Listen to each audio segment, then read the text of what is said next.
What's up guys, here I have a Synology NAS. This is the DS220j. I've had this particular unit in use for a few years now, mainly doing file storage and some light work with Docker containers, which it's been capable of as long as you're mindful of memory limitations. Lately, however, I've been getting a lot of fan errors and I've decided it would be best to replace the fan. Initially, I anticipated that this would be fairly straightforward with just a few screws, but upon getting a closer look, I realized it may be a bit more involved than initially anticipated. I didn't see much available in terms of documentation on this procedure, so I've decided to document how I did it in case it's useful to any of you. Quick disclaimer, obviously I'm not responsible if you open up your device and break something, and this is just to show you all how I went about replacing the fan. There may be better ways to perform some of the steps, and I encourage you to leave any feedback or ways you found that are better down in the comments below. With that out of the way, let's get started. So to begin, I started by removing both of the screws from the rear of the unit and then sliding off and removing the top cover. Next, I unscrewed and removed both of the drives, and then I unplugged the fan cable from the header on the board. Next, I went around and located these 4 screws which connect that inner metal frame to the bottom plastic chassis, and I went ahead and removed all 4 of those screws.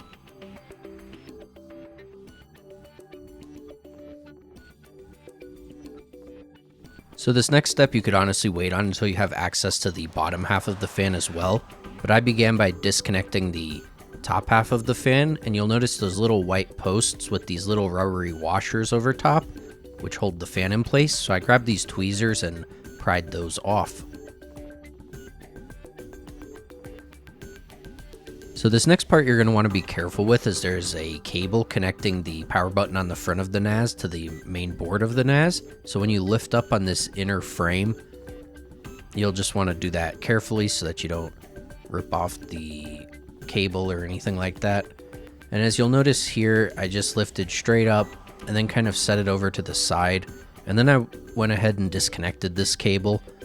You'll see there's a bit of tape holding it down. And then from there you can just unplug it from the board, and then you'll have the bottom half of the case completely disconnected so you can set it aside and get it out of the way. So now you'll have access to the bottom half of the fan, and you can go ahead and remove those last 2 remaining little washers that hold it in place, or you can do all 4 if you skipped that step previously. Now initially I thought I would just be able to slide the fan out, but as you can see, there's not quite enough room for that. So what you'll actually want to do is pull straight back on the fan grill on the rear. And as you'll see, that will just come right out if you pull it straight back. And you'll notice there are these little rubber spacers that kind of went rolling all over the place for me. So just be mindful of those as well.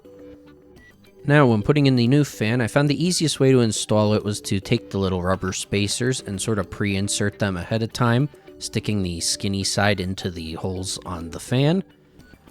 And be mindful of your orientation as well. You'll want it set to exhaust. And then you can take your fan and line it up with the holes on the back of the case there. And then you'll want to take your fan grill and just insert that straight in through the spacers and through the holes, and it should all just kind of line up naturally.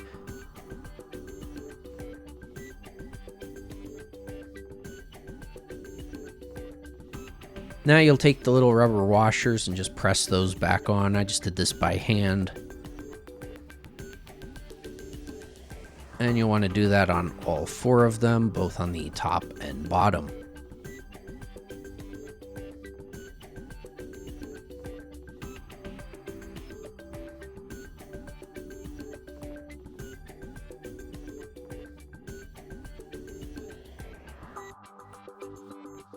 And here's what it looks like once the fan is back on and it is all assembled correctly.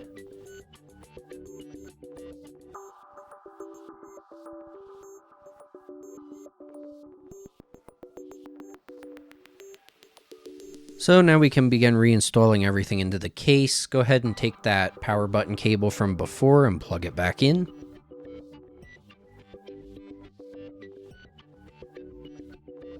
And just be careful when dropping this back down so that you don't pinch that cable.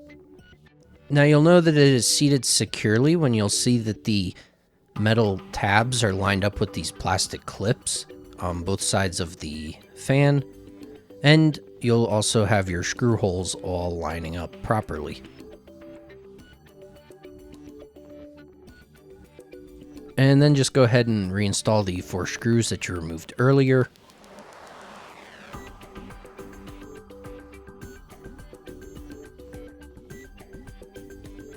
Plug in the new fan, and go ahead and reinstall your drives. Close up the unit, and reinstall the screws on the back of the unit. So this is how I went about replacing the fan in my Synology DS220j. I hope this video was helpful to at least somebody out there. And if you have any comments, questions, suggestions, drop them down in the comments below. Have a great day. Peace out.